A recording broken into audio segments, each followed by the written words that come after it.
Good morning, everybody, and welcome back to another episode of the news. We're out at beautiful Ghost Dam again with the F150 Tremor, and it's an interesting reason that we have the Tremor today. We are talking about the history of nameplates and variants of nameplates and what they have become over time, which we're very excited to talk about. We're also talking about Ford trademarking specific names for future Ford vehicles, and we're also talking about the Lightning Hillclimb car that we've talked about a bunch in the last couple of weeks, but all of the stats have been released for it, and we are super excited to finally see it with its livery fully unveiled. So, thank you so much for watching. Check out where we are right now, and let's just get right into this.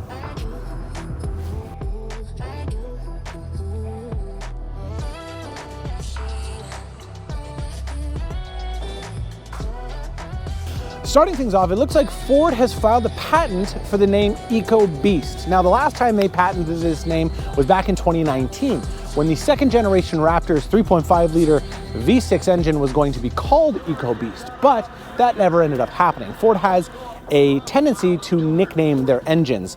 The 5.2 liter out of the Mustang's GT500 was nicknamed the Voodoo engine.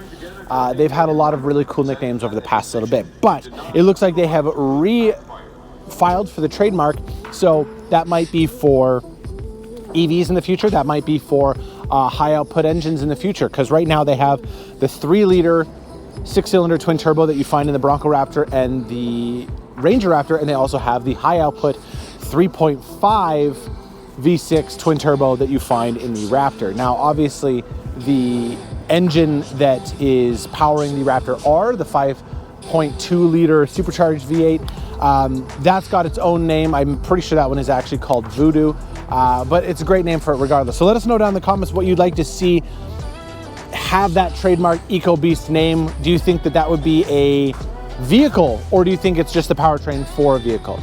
Let us know. Now, I know we've talked about this a lot over the last couple weeks. However, it is a very exciting piece of technology that Ford has come out with recently.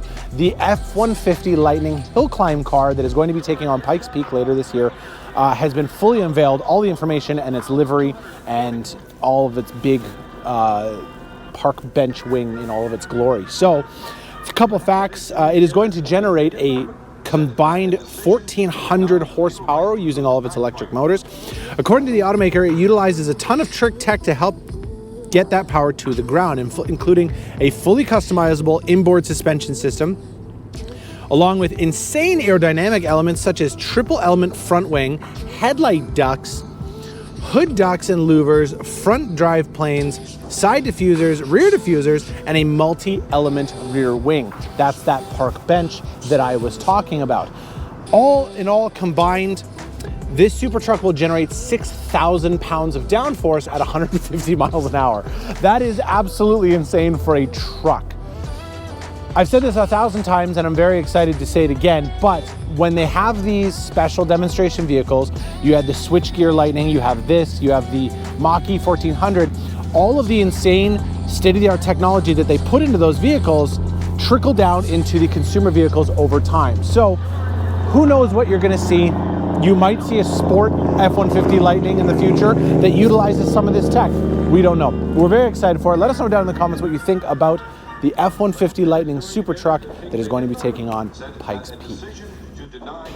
Something I wanted to talk to you guys about today is the history of a name and why it's so important, and whether or not manufacturers are doing justice by reviving these iconic nameplates. And not only are they reviving nameplates, they're also reviving variants of the nameplates. So we're going to start off with the Tremor. The Tremor was not always an off-road focused F-150. Back in 2014, the F-150 Tremor was a regular cab, short box F-150 that utilized the 3.5 liter V6 twin turbo powertrain.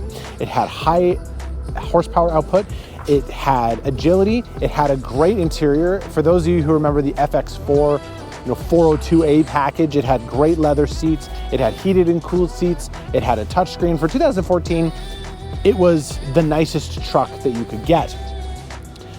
But it was also utilitarian. You had a box in the back that you could throw stuff in, and it was absolutely a great truck. But this is what they've turned it into. Now, Ford has obviously been a lot more off-road focused over the last couple of years. What I think they should have done personally is they should have given the F-150 the Timberline name, because the Timberline is a great, great trim.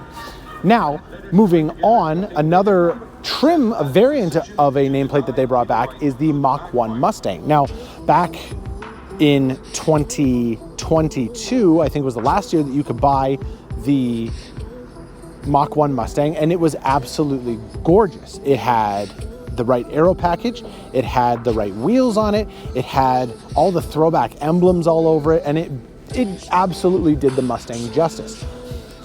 Moving on to actual nameplates, you have the Bronco. The Bronco was a very popular vehicle that they brought back, and it was a body-on-frame off-roader for the whole family, and they followed that same formula. It is now a body-on-frame off-roader that is much more capable and with a lot more technology in it. So you get your creature comforts as well as capabilities.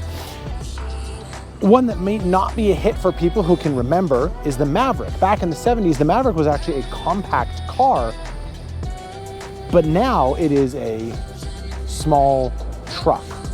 So it's not for everyone reviving nameplates, but I'd like to know from you guys, what do you think that the best nameplate to revive would be, and what would you turn it into? Is there something that you'd want to see that's current, that was something that could be something else? Like revive the Aerostar name, the old van, and put it on a performance car. Who knows? Thank you so much for watching. Remember to like and subscribe, and we will see you next week.